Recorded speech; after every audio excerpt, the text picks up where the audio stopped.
I'm Jesi Carson, and my co-presenter is Frid-Jimenez.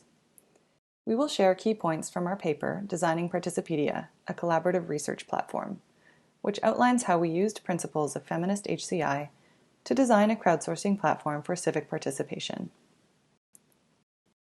Participedia is a crowdsourcing platform for researchers and practitioners interested in public participation. The site is home to over 1,000 cases from nearly 70 countries and has an active community of contributors who use the site to study and design effective methods of citizen engagement. Anyone from around the world can document participatory initiatives from their communities on participedia.net. We have chosen a few cases to highlight the diversity of civic events and actions on the site. For example, this slide shows participatory slum upgrading in Buenos Aires, which describes an inclusive process for housing security.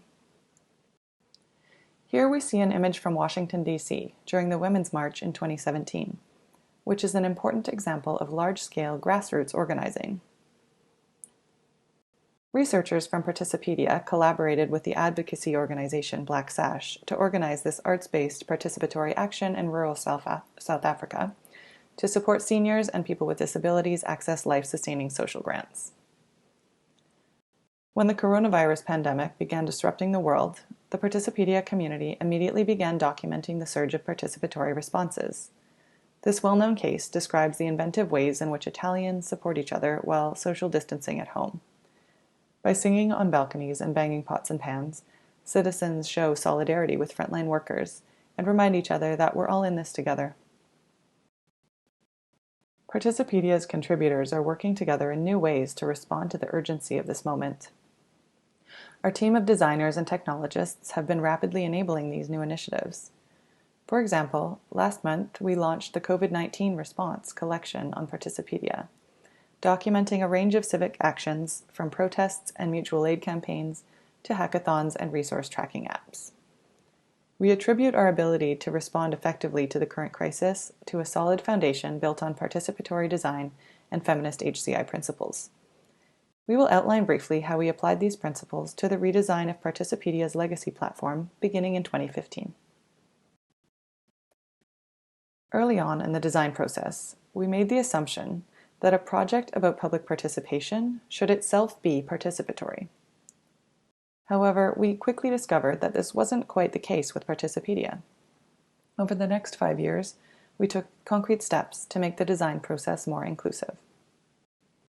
First, we shifted the project from a closed source to an open source model of website development, which required us to build the new site from the ground up. Second, we identified biases by engaging in dialogue and actively incorporating feedback from a multidisciplinary community to ensure a diversity of perspectives. Third, we designed interactive features to be more accessible to remote and underserved communities. These steps were grounded in feminist HCI. Schauenbardzell's theory of feminist HCI describes two ways that feminism contributes to interaction design: critique-based and generative. She defines a critique-based approach as reflective, in which biases within the design process that don't align with feminist values of equity, diversity, and inclusion are rooted out. A generative approach, on the other hand, is more active, embedding feminist values into the design process and intentionally designing products and systems that support those values. Building on Bardzell's framework, we propose a diagram to show how these two methods can lead to more equitable and inclusive design. We start by showing a progression from a critique-based to a generative approach, where organizations self-reflect on how equitable and inclusive they are first, then generate ongoing design processes that promote feminist values. We introduce two design axes to evaluate how process and mission can become more equitable and inclusive. The x-axis indicates how well the mission aligns with socially equitable values.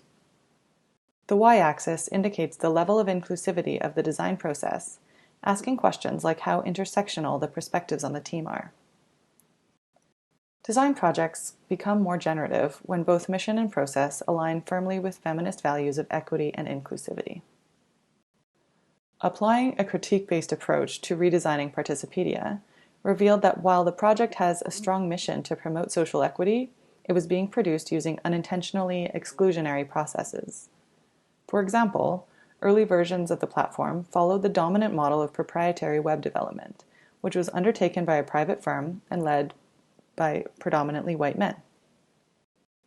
Recognizing this shortcoming, we decided to rebuild the platform using an open source model of technology development, enabling a distributed and diverse community of students and practitioners to contribute. We built an in-house team, hiring and intentionally creating opportunities for women, LGBTQ+, and people of color. Our design team is now women-led and more diverse, setting a positive example in a tech sector where women are historically underrepresented. Our codebase is housed on GitHub, an open source code repository, where anyone can access and contribute to the Participedia platform. So the first step to aligning Participedia's process with its mission was a move to this new open source mentor-student model. The second step was to identify and root out biases. We did this through participatory design, where we observed community practices and facilitated honest conversations with project partners. Together, we set concrete goals to make the platform and data model more inclusive, to include more women and people of color in our team and as panelists during conferences, and to extend invitations to new collaborators from the Global South. Finally, we designed features for the online platform that empower underserved communities. For example, we made the platform accessible on mobile devices for use in remote areas. We designed multi-language localization functionality to facilitate global knowledge exchange. And we updated the data model to reflect diverse types of participation, such as informal actions more prevalent in the Global South. In conclusion, Feminist HCI provides a valuable framework to produce inclusive and equitable design products and services. Designing Participedia gives us the opportunity to test this framework. We introduce a new diagram which elaborates how other designers might use Feminist HCI to achieve equity and inclusivity.